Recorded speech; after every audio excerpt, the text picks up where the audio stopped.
Our third speech tonight is a new one for me. I've not seen this one before. So I mentioned already that we have some educational books, yes, that we use when people are learning with Toastmasters and developing their speech capabilities. The first one people start with is the Competent Communicator Manual, which the two previous speeches were from. And after that, people move on to other manuals. One of those is Special Occasion Speeches.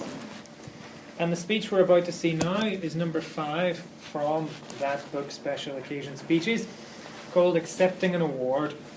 So our speaker, David Marks, is going to be presented with an award, which is going to be my privilege to do in a minute.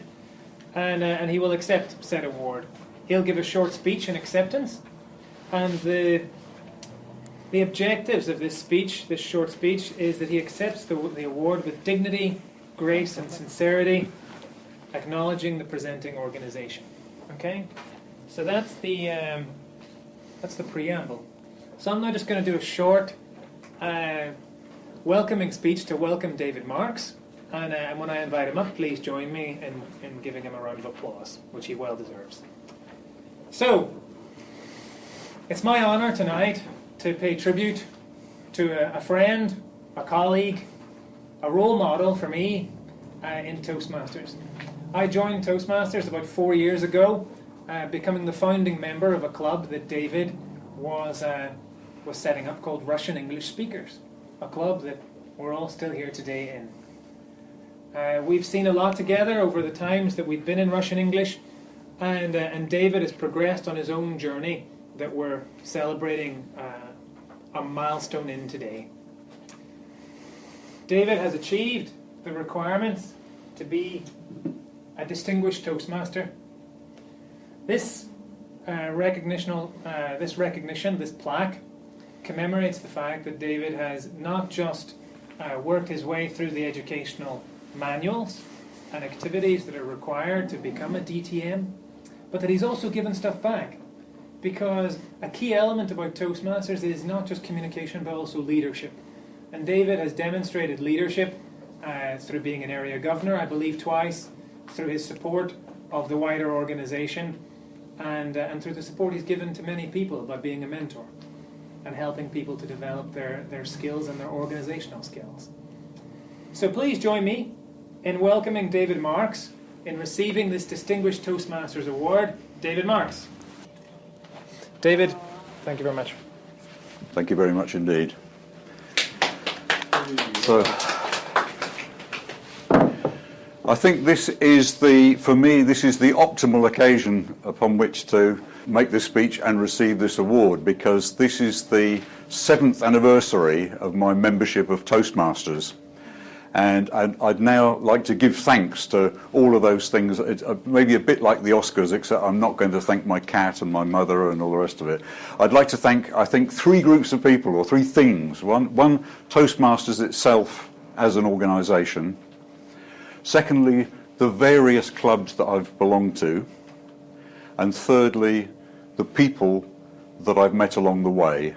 And I may actually mention some people individually, I may not mention other people. If you're one that isn't mentioned, then please don't take it personally. But I'll probably have the timekeeper waving whatever the instrument is that we're threatened with. So let me start off with Toastmasters itself. This is you could say it's a culmination, certainly a milestone of my journey from being, believe it or not, a shy, lacking in confidence sort of person going back to 2009. There were some particular areas that I didn't manage to perform at my best.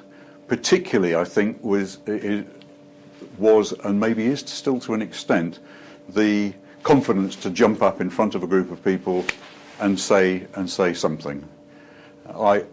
Throughout a fairly long career in sales and management, there were many times when I was sitting in the audience, I knew either I had to say something because I knew I had more knowledge than somebody else, or it was the right thing to do, but I just sat there. And someone else jumped up. And very often they would say the most stupid, rubbishy thing. But I noticed time and time again how that other person was the one that got noticed by management and was regarded as, yeah, this is a management potential, and I understood that. And when it happens sort of 20 times, you have to be stupid not to understand that. And that was one of the things that I came into Toastmasters to address. And I have to say, I know some of you know all about Toastmasters. For those that don't, I do urge you to look into it, because I hadn't heard about it before I came. That's 7 years ago. It was a complete mystery to me at all. And it was, why is it a mystery? And I think the reason is that the whole thing, really, with a very small exception, it's all about volunteers. So it's all not for profit, and the marketing, the promotion of the organisation, and the good stuff that we enjoy here and I've enjoyed over those years, it's promoted in a very haphazard way, and that's why a lot of people come through that door into this club and other clubs. They say, never heard of it before, I know nothing about it at all. So that was my experience. But I'm so grateful to Toastmasters for putting that together. This is a pretty good thing. This is pretty solid, actually. I might be able to use a chopping board. No, I won't, actually. This will have pride of place in my very meagre trophy cabinet. So, Toastmasters, first thing. Toastmasters consists of clubs, and there are 15,000 clubs. Clubs come into existence and some go out of existence all the time. So it's around that 14, 15. And I have belonged to probably about 7 in total. And I'm very, very grateful to all of those clubs. The very first one that I joined was called Early Bird Speakers, and that name is appropriate because their meeting starts at 7 o'clock in the morning. And they meet every week. They still meet in the Freemasons Hall. And I recommend those of you who may be on your way home from a party, I don't know, some reason you might be awake at 6:30 in the morning, go to one of their meetings. If for no other reason, that the Freemasons Hall is a fantastic place. It's a little bit scary in a way, that it's the sort of heart of masonry maybe, but it's a beautiful building with fantastic works of art, mainly portraits of very highly placed people who happen to be Masons over the years. So it's really worth getting in there. And then when you get into the meeting of early bird speakers, wow, we're good, but we've got some way to go to the way they got. They've got a waiting list. They cap their membership at 50. Oh, I like this club, I'd like to join. Get on that waiting list. Not only waiting list, you've got to be an apprentice. You've got to come to 3 meetings. Whoa, am I going to get through all the things I want to say? So it is for me, that club is the benchmark, and I don't want to do any other club down, but I joined that one first, joined another club that meets also in the Freemasons Hall, Covent Garden Speakers, and also in the morning, and then ACCA Breakfast Club, also in the morning. I'm only 30, you might go, that's where I got all this grey hair from. Anyway, so after a while, I started meeting Russian people, Russian speakers, Russian speakers love Toastmasters. One reason, they get to practice their English. I kept on meeting them, and after a while, I plucked up my courage, saying, "How about, do you think some people might want to make speeches in Russian as well?" I don't know. Why would they want to do that? Let's give it a try. And we started the club in 2012. First meeting was right at the beginning of the year, and there was an immediate demand. Russian speakers wanted to speak English. English people wanted to speak Russian. Other people wanted to speak Russian, etc., etc. We had this fantastic concept of the bilingual club, and we're still going, and we're going strong. So this is my only club now. I did belong to 4 at once at maximum. I'm now down to 1.